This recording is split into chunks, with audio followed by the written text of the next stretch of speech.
बहुत सारे बच्चों का यहाँ सवाल होता है कि जो गेस्ट पेपर हम खरीदते हैं, क्वेश्चन बैंक खरीदते हैं, उसको पढ़ने का सबसे आसान तरीका क्या है, और अगर आप बिहार बोर्ड की तैयारी कर रहे हैं तो कैसे आप गेस्ट पेपर को पढ़ेंगे जिससे आपको अच्छे से अच्छे नंबर आ जाए। तो चलिए आज की इस वीडियो में हम गेस्ट पेपर को एनालिस करके सिखाते हैं। इसको एनालिस कैसे किया जाता है, इसको कैसे देखा जाता है, कहाँ से कितने नंबर के क्वेश्चन पूछे जा रहे हैं। और इधर आइएगा, सुनो, आप यहाँ पर दिखाइएगा, ठीक है। यहाँ पर देखिए, सबसे पहले आप पहला जब पेज खोलेंगे, हर गेस्ट पेपर अच्छा होता है, आप जो लेना चाहते हैं वो ले लीजिए। आप यहाँ देखेंगे तो 2011 से 2024 के बीच की सारी घटनाएं, जितने क्वेश्चन पूछे गए हैं फर्स्ट शिफ्ट और सेकंड शिफ्ट, सब में दिया गया है। तो यहाँ पर एक चीज आप देखेंगे, दीर्घ उत्तरीय प्रश्न जो है लगातार यहाँ पर पूछा नहीं जा रहा है। आप देखेंगे 2011 से लेकर 2024 तक नहीं पूछा जा रहा है। तो इस प्रकार के जो प्रश्न होते हैं इसे हम स्किप करेंगे, क्योंकि हमसे पूछा ही नहीं जा रहा, ना फर्स्ट बैच में पूछा जा रहा है ना सेकेंड में पूछा जा रहा है।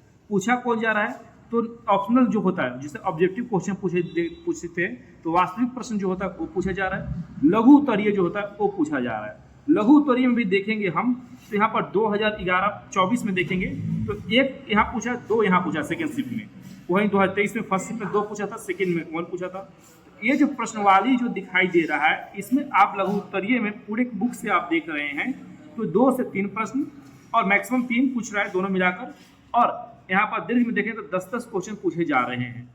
केवल किसकी कौन सी शिफ्ट की, तो वास्तविक संख्या, और वास्तविक संख्या की मैं बात कर रहा हूँ, मैथ में वास्तविक संख्या आती है, उसकी केवल एनालिसिस करके मैं आपको बता रहा हूँ और इससे मैं आपको समझाने की कोशिश कर रहा हूँ। तो मैथ में जो वास्तविक संख्या है, बड़ी जो क्वेश्चन बनती हुई दिखाई देती है, अगर आपको नहीं बन रहा है, अभी तक तैयारी उतनी अच्छी तरीके से नहीं हुआ है, तो आप कम समय में छोटे ऑप्शनल क्वेश्चन को आप तैयारी करके आप अच्छे खासे नंबर ला सकते हैं, क्योंकि इसमें ऑन एवरेज 10 क्वेश्चन जो है ऑब्जेक्टिव पूछे जाते हैं और 10 क्वेश्चन बहुत बड़ा होता है आपको इसे पूरा करने के लिए।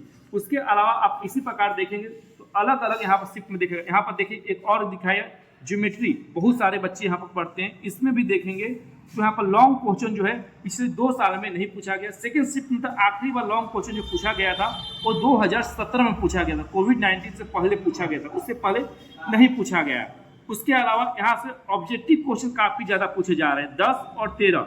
यहाँ देखेंगे तो 10 और 11 पूछे गए हैं। तो अब इस 10-11 हमको कंप्लीट करना है तो कैसे करेंगे। सबसे ज्यादा इसके फॉर्मूले जो होते हैं आप उसे याद करें। बेसिक जो होता है, बेसिक को आप मजबूत कर सकते हैं, और इसके लिए आपको हमारे डिस्प्ले पर एक चीज दिखाई दे रही होगी, आपको हमारा पीडीएफ दिखाई दे रहा होगा। अब इस पीडीएफ को लेने के लिए आप हमारे व्हाट्सएप पर संपर्क कर सकते हैं, जहां मैं आपको दे दूंगा, या फिर हमारे टेलीग्राम या व्हाट्सएप ग्रुप में भी आप आ सकते हैं, जहां पर आपको पीडीएफ पूरी तरह से मिल जाएगी। और आगे एक बार और दिखाते हैं। ये तो ज्योमेट्री की हो गई। उसके अलावा देखेंगे यहाँ पर आगे हम जैविक प्रकरण में अंदर आ चुके हैं, और इसमें भी देखेंगे तो यहाँ पर भी आपको देखिए लॉन्ग क्वेश्चन की संख्याएं जो है लगातार घटती हुई दिखाई दे रही है। इधर भी देखेंगे सेकेंड शिफ्ट में भी लॉन्ग क्वेश्चन एक ही पूछ रहा है। अब 1-2 लॉन्ग क्वेश्चन के लिए आप अपनी एनर्जी को ज्यादा ध्यान न दे। अच्छे नंबर लाना है तो आपको ऑप्शनल पर ध्यान देना होगा, और ये नंबर जो है सही होने के 100%, अगर आप सही मार रहे हैं तो 100% सही अंक आपको अंक मिलेंगे। दोनों में देखिए 10 और 13 क्वेश्चन यहाँ पूछे जा रहे हैं। वहीं आप लघु उत्तरीय में देखेंगे तो लघु उत्तरीय में भी इसमें अच्छे खास क्वेश्चन पूछे जा रहे हैं। तो ऐसे चैप्टर को आप डिफाइन करें जहां से मैक्सिमम क्वेश्चन पूछे जाते हैं, और ये सभी चीजें हमने अपने नोट्स में आपके लिए तैयार करके दे दिए हैं। अब आप लेना चाहते हैं तो आप हमारे व्हाट्सएप फिर से संपर्क करें, जहां आपको फ्री में प्रोवाइड कर दिया जाएगा। ऐसे वीडियो देखने के लिए आप हमें सब्सक्राइब कर दीजिए। जय हिंद।